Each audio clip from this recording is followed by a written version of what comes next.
देखिए, मुख्यमंत्री डॉक्टर मोहन यादव साहब झाबुआ के दौतड़ पधारे हैं एक शादी में, और यहाँ जो आदिवासी संस्कृति है उसको देख के वो प्रसन्न भी हुए हैं। सर, क्या अच्छा लगा यहाँ पर? देखिए, हमारी सरकार ने आते ही निर्णय किया था कि हम अपने सुप्रीम कोर्ट के द्वारा जो डायरेक्शन दी थी कि कोलाहल अधिनियम के अंतर्गत ये बैंड बाजे के अलावा जैसे डीजे बजाना या ज़्यादा साउंड के अलग से परमिशन के बाद निश्चित अवधि में निश्चित डेसिमल में ही उनको बजाना चाहिए। मैं मान के चलता हूँ कि उसका परिणाम भी रहा कि हमारे प्राचीन वाद्य जिन आधार पर हमारे सारे त्यौहार पर्व ये मांगलिक कार्यों का जो आनंद आता था, मुझे बताया गया कि हमारे झाबुआ में भी कभी सभी आदिवासी अंचल में डीजे बिल्कुल बंद हुआ है और शादी ब्याह सब कार्यक्रम में हमारे पारंपरिक वाद्य बैंड बाजे ढोल मादल इसका आनंद आया है।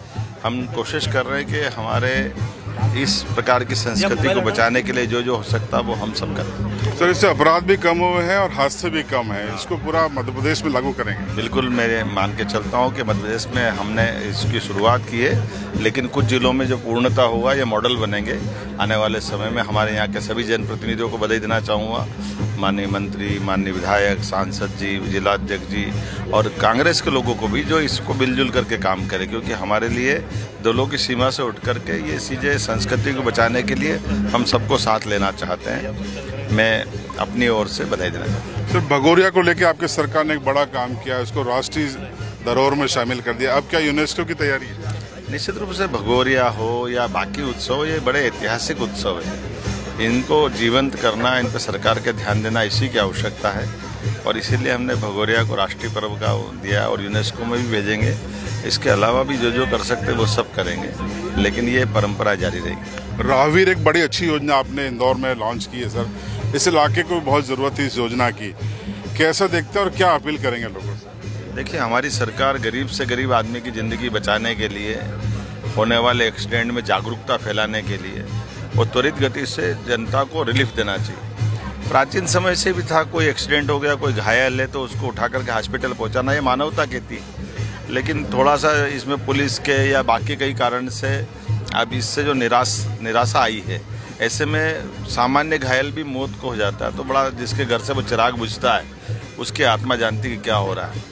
इसलिए हमने प्रयास किया कि ऐसे घायल को उठा करके जो सबसे पहले हॉस्पिटल पहुंचाएगा और पुलिस में भी बताएगा, तो पुलिस उसको बजाय परेशान करने 25,000 रुपये जिला प्रशासन के माध्यम से हम देंगे। और अगर ज़्यादा घायल है, एयर एम्बुलेंस पहुंचाना पड़े, गरीब से गरीब 108 तो आती है एम्बुलेंस के अलावा, लेकिन अगर हेलीकॉप्टर हवाई जहाज से ही पहुंचाना पड़े तो सरकार उसका भी पैसा देने को तैयार है। लेकिन गरीब से गरीब आदमी की ज़िंदगी बचे, ऐसे कष्ट के समय में हमारी जागरूकता बढ़े, मानवता जीवित हो, ये उसके लिए हम काम कर रहे हैं। मेरी अपनी ओर से राहवीर योजना उसी का एक हिस्सा है, हम उसको लागू कर रहे हैं। तो राहुल गांधी जो बयान दे रहे हैं आजकल, उसको लेकर क्या रिएक्शन? देखिए, वो विपक्ष के नेता उनका काम वो करेंगे, लेकिन मैं मान के चलता हूँ राष्ट्रीय परिदृश्य में उनको जवाबदारी से बोलना चाहिए, उनका हल्कापन अच्छा नहीं है। तो एक आध कैबिनेट बैठक झाबुआ में होगी? आगे देखते हैं। Thank you sir, thank you. तो देखिए, मुख्यमंत्री डॉक्टर मोहन यादव थे और कई सवालों के जवाब दिए।